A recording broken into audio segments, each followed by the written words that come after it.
So, back to what I was saying. So I ran this myself, and you could hear the air coming out of it. Car source left the vacuum line off because they took out the part. And them wires is cut right there. They took out the part that the vacuum line actually hooked up to and just left it off the car and didn't cap it off. And now I have this tick in the motor wondering where it came from and why do I have it.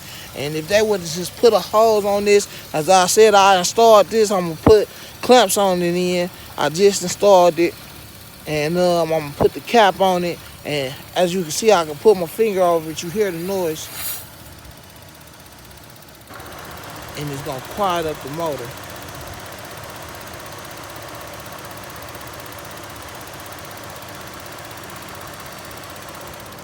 But I got this terrible tick, man, from Car Source. If they would have did better just inspecting the car, man. It was so loud, though.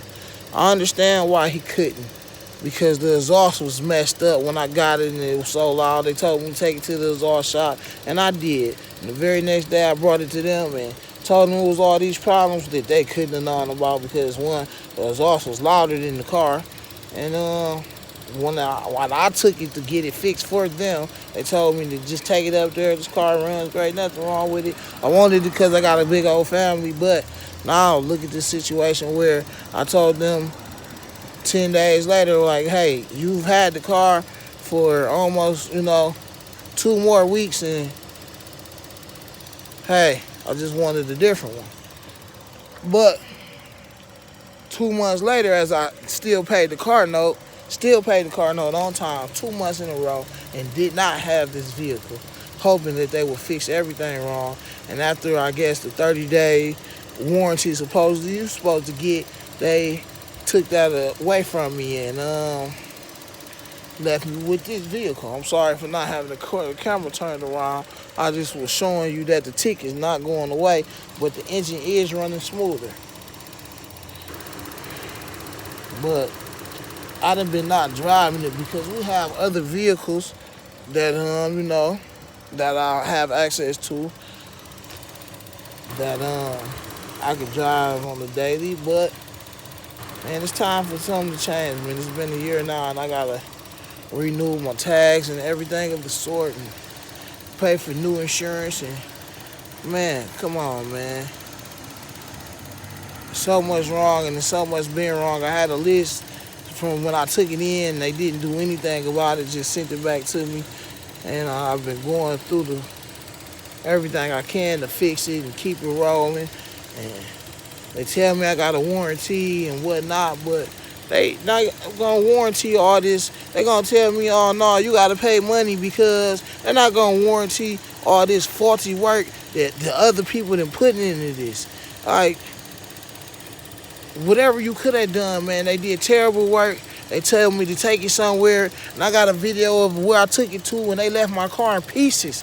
They left my car in pieces. I couldn't even drive, man. I go to stop at the red light, man. I flew straight through the red light, man. I couldn't believe it, man.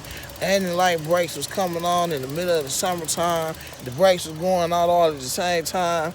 And I'm like, man, I took this to a professional, certified mechanic, engineer of the sort, whatever.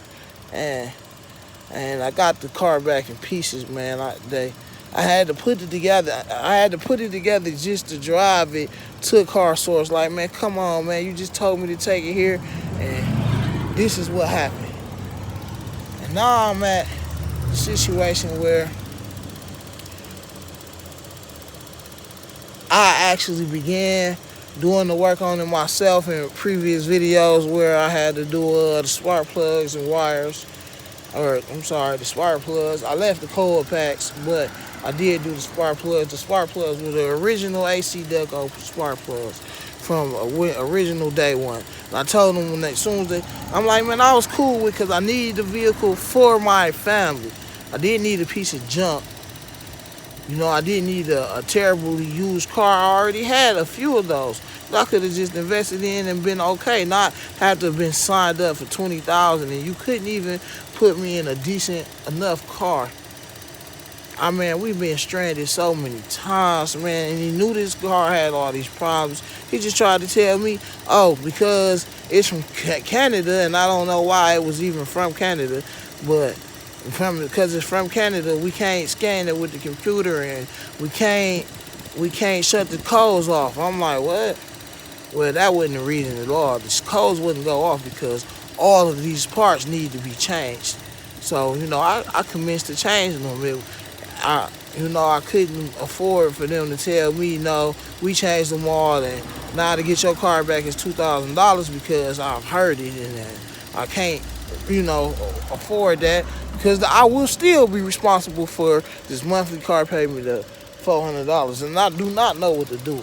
And I think I got enough money to go somewhere else, but hey, I still don't want to have to pay this $400. I want to, be able to bring this in, and hey, I'll help you fix it. If anything I can do, y'all let me know. Cause I need to get out this lease, and I need to be able to drive my family around, my 3-year-old son and my 6-year-old daughter, without being scared for our lives, because this car has so many problems, so many issues, so much rust, and it literally, it looks good on the outside, but man, a car wash isn't good enough. I need to be able to be safe on the road, man. And as I told you, it had a lot of problems and a lot of issues. And hey, you just wanted the money and left me out here stranded with my family time and time again with our wheel flying off. Our wheel broke off. Our wheel broke off. So understand when I tell you that the spindle and the wheel broke off, and I got the spindle, I can show you. The wheel broke off, man. It was terrible. I couldn't believe it. Man. A bolt came out the rear end. Oh, man. I can't just, so many problems, man. This ticket ain't go away. I had capped it off, hoping that it would. Let it run for 10 minutes, but I'm gonna drive it around, see what it does.